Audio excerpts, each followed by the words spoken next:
Hi friends, welcome to PSC rank hunter. അപ്പോൾ ഇന്ന് നമ്മൾ LGSന്റെ സിലബസ് പ്രകാരമുള്ള സമയവും ദൂരവും എന്ന ടോപ്പിക്കാണ് ഡിസ്കസ് ചെയ്യുന്നത്. അപ്പോൾ സമയവും ദൂരവും എന്ന ടോപ്പിക്കിൽ നിന്നുള്ള ചില ക്വസ്റ്റ്യൻസ് ആണ് ചെയ്തു നോക്കുന്നത്. അപ്പോൾ ആദ്യം നമ്മൾ ഇവിടെ അറിയേണ്ട ഒരു ഇക്വേഷൻ എന്ന് പറയുന്നത് സ്പീഡ് അഥവാ വേഗത കാണാനുള്ള ഇക്വേഷൻ ആണ് അറിയേണ്ടത്. വേഗത കാണാനുള്ള ഇക്വേഷൻ എന്താണ്? വേഗത ഈക്വൽ ടു ദൂരം ബൈ സമയം ആണ്. വേഗത കാണാൻ ദൂരം ബൈ സമയം ആണ്. അപ്പോ വേഗത എപ്പോഴും പറയുന്ന യൂണിറ്റ് എന്ന് പറയുന്നത് ഏതിലാ? കിലോമീറ്റർ പെർ ഹവറിലാണ് വേഗത പറയാം.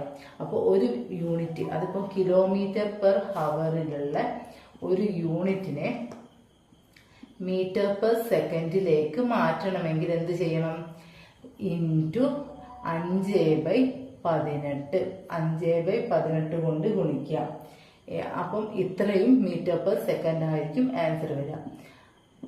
കിലോമീറ്റർ പെർ ഹവറിലുള്ള ഒരു യൂണിറ്റിനെ മീറ്റർ പെർ സെക്കൻഡിലേക്ക് മാറ്റണമെങ്കിൽ അതിനെ 5/18 കൊണ്ട് ഗുണിക്കാം. ഇനി മീറ്റർ പെർ സെക്കൻഡിലുള്ള ഒരു യൂണിറ്റിനെ കിലോമീറ്റർ പെർ ഹവറിലേക്ക് മാറ്റണമെങ്കിൽ എന്ത് ചെയ്യണം?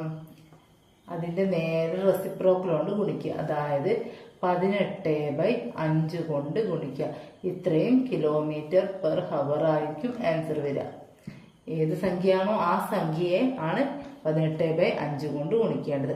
അപ്പൊ സമയവും ദൂരവും എന്ന് പറഞ്ഞ ഈ ടോപ്പിക്കിൽ നമ്മൾ പഠിച്ചു വെക്കേണ്ട ഒരു ഇക്വേഷൻ എന്ത്? വേഗത കാണാനുള്ള ഇക്വേഷൻ. വേഗത കാണാൻ ദൂരത്തെ സമയം കൊണ്ട് ഹരിക്കുക. ഇനി യൂണിറ്റിന്റെ കൺവേർഷൻ ആണ്. കിലോമീറ്റർ പെർ ഹവറിനെ മീറ്റർ പെർ സെക്കൻഡിലേക്ക് മാറ്റാൻ 5/18 കൊണ്ട് ഗുണിക്കുക. മീറ്റർ പെർ സെക്കൻഡിനെ കിലോമീറ്റർ പെർ ഹവറിലേക്ക് മാറ്റാൻ 18/5 കൊണ്ട് ഗുണിക്കുക. വേഗത ഈക്വൽ ടു ദൂരം ബൈ സമയമാണെങ്കിൽ സമയം കാണാനുള്ള ഇക്വേഷൻ എന്താണ്? സമയം കാണണമെങ്കിൽ ദൂരം ബൈ വേഗത. സമയം കാണണമെങ്കിൽ എന്തുവരും? ദൂരം ബൈ വേഗത വരും. ദൂരം ബൈ വേഗത. ഇനി ദൂരമാണ് കാണണമെങ്കിൽ വേഗത ഇൻറ്റു സമയം വരും. ദൂരം ഈസ് ഈക്വൽ ടു വേഗത ഇൻറ്റു സമയം. അപ്പൊ നമ്മൾ പഠിച്ച കാര്യങ്ങൾ വെച്ച് നമുക്കൊരു പ്രോബ്ലം ചെയ്തു നോക്കാം. 90 കിലോമീറ്റർ പെർ ഹവർ എന്നത് എത്ര മീറ്റർ പെർ സെക്കൻഡ് ആണ്? 90 കിലോമീറ്റർ പെർ ഹവർ എന്നത് എത്ര മീറ്റർ പെർ സെക്കൻഡ് ആണ്?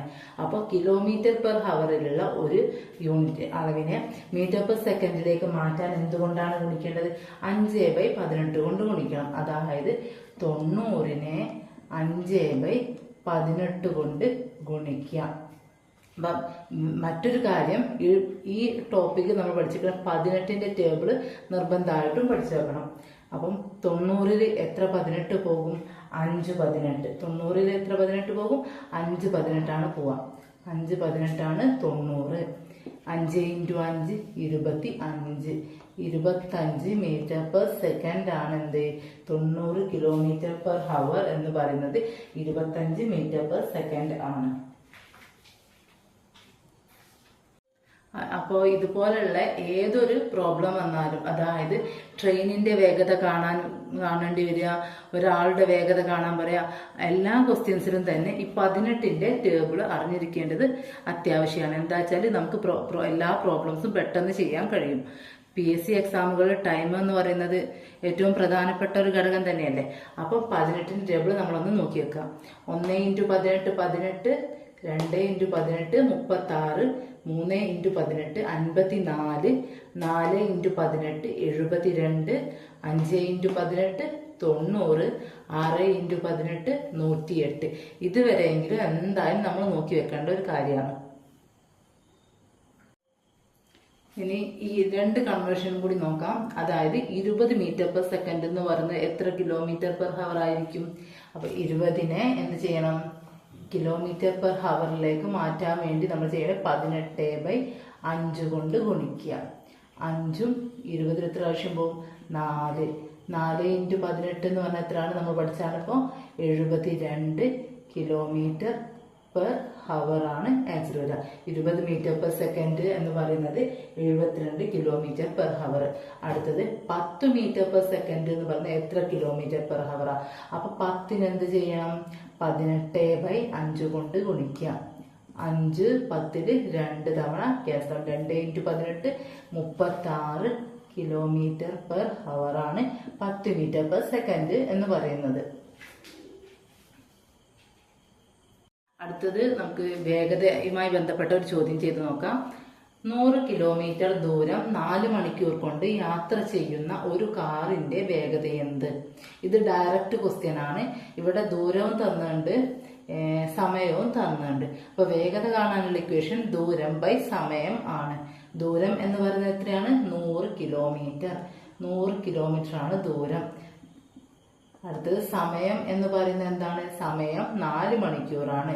4 മണിക്കൂർ 4 ഹവർ. അപ്പൊ 100/4 എന്ന് പറയുന്നത് എത്രയാണ്? 25. അപ്പം 100/4 25 കിലോമീറ്റർ പെർ ഹവർ ആണ് കാറിന്റെ വേഗത എന്ന് പറയുന്നത്.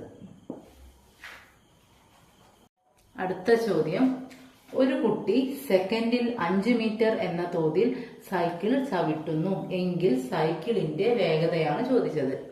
അപ്പോൾ ഇവിടെ പെട്ടെന്ന് നമുക്ക് നോക്കിയാൽ ഇതിന്റെ എന്താണ് സംഭവം മനസ്സിലാവില്ല. പക്ഷെ ഏറ്റവും ഈസി ഉള്ള ഒരു കാര്യമാണിത്. എന്താ? ഒരു കുട്ടി സെക്കൻഡിൽ 5 മീറ്റർ. സെക്കൻഡിൽ 5 മീറ്റർ എന്ന് പറഞ്ഞാൽ അത് കുട്ടിയുടെ സൈക്കിളിന്റെ വേഗതയാണ് പറയുന്നത്. 5 metre per second. 5 metre per second ആണ് സൈക്കിളിന്റെ വേഗത. ഒരു കുട്ടി സെക്കൻഡിൽ 5 മീറ്റർ എന്ന തോതിൽ സൈക്കിൾ ചവിട്ടുന്നു എങ്കിൽ സൈക്കിളിന്റെ വേഗത. സൈക്കിളിന്റെ വേഗതയാണ് ഈ തന്നത് തന്നെ 5 മീറ്റർ പെർ സെക്കൻഡ്. പക്ഷെ വേഗത പറയേണ്ടത് കിലോമീറ്റർ പെർ ഹവറിലായതുകൊണ്ട് ഈ 5 മീറ്റർ പെർ സെക്കൻഡ് എന്ത് ചെയ്യണം? നമ്മൾ കൺവേർട്ട് ചെയ്യണം എത്രയിലേക്ക്? Kilometre per ഹവറിലേക്ക്. അപ്പൊ 5 × 18/5 കിലോമീറ്റർ പെർ ഹവറിലേക്ക് കൺവേർട്ട് ചെയ്യാനുള്ള ഇക്വേഷൻ നമ്മൾ ഇക്വേഷൻ അല്ല മൾട്ടിപ്ലൈ ചെയ്യേണ്ടത് 18/5 കൊണ്ടാണ് നമ്മൾ പറഞ്ഞതാണ്. അപ്പൊ 18/5 കൊണ്ട് മൾട്ടിപ്ലൈ ചെയ്താൽ എന്താ കിട്ടുക? 5ഉം 5ഉം ക്യാൻസൽ ആയിപ്പോവും. അപ്പം വരിക 18 കിലോമീറ്റർ പെർ ഹവർ ആണ് സൈക്കിളിന്റെ വേഗത. അടുത്ത ചോദ്യം, 800 മീറ്റർ നീളമുള്ള ഒരു പാലം 8 മിനിറ്റ് കൊണ്ട് നടന്നു എന്നാൽ വേഗത മണിക്കൂറിൽ എത്ര കിലോമീറ്റർ എന്നാ ചോദിച്ചത്. അപ്പൊ വേഗത കാണാനുള്ള ഇക്വേഷൻ എന്താണ്? ദൂരം ബൈ സമയം ആണ്. വേഗത ഈക്വൽ ടു ദൂരം ബൈ സമയം. ഇവിടെ ദൂരം എന്ന് പറയുന്നത് 800 മീറ്റർ ആണെന്ന് കണ്ടു. പാലത്തിന്റെ നീളമാണ് 800 മീറ്റർ. ഇവിടെ നീളമാണ് എന്തായിട്ട് എടുക്കുന്നത്? ദൂരമായിട്ട് എടുക്കുന്നത്. പാലത്തിന്റെ നീളം ആണെന്ത്? ദൂരം. അതായത് 800 മീറ്റർ ആണ്. വേഗത കാണാൻ ദൂരം ബൈ സമയം. അപ്പൊ ദൂരം കിട്ടി 800 മീറ്റർ ആണ്. സമയം എന്നത് 8 മിനിറ്റ് ആണ്. അപ്പൊ വേഗത ഈക്വൽ ടു എന്താണ്? 800/8. 800/8 എന്ന് പറഞ്ഞാൽ എത്ര? 100 ആണ്. അപ്പൊ 100 മീറ്റർ. 800 എന്നത് മീറ്റർ അല്ലേ? 8 മിനിറ്റ് ആണ്. അപ്പൊ 100 മീറ്റർ പെർ മിനിറ്റ് ആണ് വേഗത കാണുന്നത്. വേഗത എന്ന് പറയുന്നത് 100 മീറ്റർ പെർ മിനിറ്റ്. ഇവിടെ എന്താ ചോദിച്ചത്? വേഗത മണിക്കൂറിൽ എത്ര കിലോമീറ്റർ ആണെന്നാ ചോദിച്ചത്. മീറ്റർ പെർ മിനിറ്റിലുള്ള ഒരു ഇക്വേഷനെ കിലോമീറ്റർ പെർ ഹവറിലേക്ക് മാറ്റാൻ എന്തോ ചെയ്യണം? മീറ്റർ പെർ മിനിറ്റിലുള്ള ഒരു ഇക്വേഷൻ, മീറ്റർ പെർ മിനിറ്റിലുള്ള ഒന്നിനെ അതിനെ കിലോമീറ്റർ പെർ ഹവറിലേക്ക് മാറ്റാൻ എന്തുകൊണ്ട് ഗുണിക്കണം? ഇൻറ്റു 3/50. 3/50 കൊണ്ട് ഗുണിക്കാം. മീറ്റർ പെർ മിനിറ്റിലുള്ള ഒരു വാല്യൂ മീറ്റർ പെർ മിനിറ്റിലാണ് അതിന്റെ വേഗതയെങ്കിൽ അതിനെ കിലോമീറ്റർ പെർ ഹവറിലേക്ക് മാറ്റാൻ 3/50 കൊണ്ട് ഗുണിക്കുക. 3/50 കൊണ്ട് ഗുണിക്കുക. ഇതിന്റെ നേരെ ഓപ്പോസിറ്റ് ആണെങ്കിലോ, അതായത് കിലോമീറ്റർ പെർ ഹവറിലുള്ള ഒന്നിനെ മീറ്റർ പെർ മിനിറ്റിലേക്ക് മാറ്റാൻ, മീറ്റർ പെർ മിനിറ്റിലേക്ക് മാറ്റാൻ നേരെ റെസിപ്രോക്കൽ എടുക്കുക. അതായത് എന്തായിരിക്കും വരിക? 50/3. ഇതിന് നേരെ റെസിപ്രോക്കൽ 50/3 കൊണ്ട് ഗുണിക്കുക. അപ്പൊ ഇവിടെ എന്താ പറയുന്നത്? 100 മീറ്റർ പെർ മിനിറ്റ് ആണ് ഇവിടെയുള്ള വേഗത എന്ന് പറയുന്നത്. 100 metre per minute. 100 metre per മിനിറ്റിനെ km/hലേക്ക് മാറ്റാൻ എന്ത് ചെയ്യണം? 3/50 കൊണ്ട് ഗുണിക്കണം. അതായത് 100 × 3/50. 50 100 എത്ര തവണ പോവും? 2 തവണ.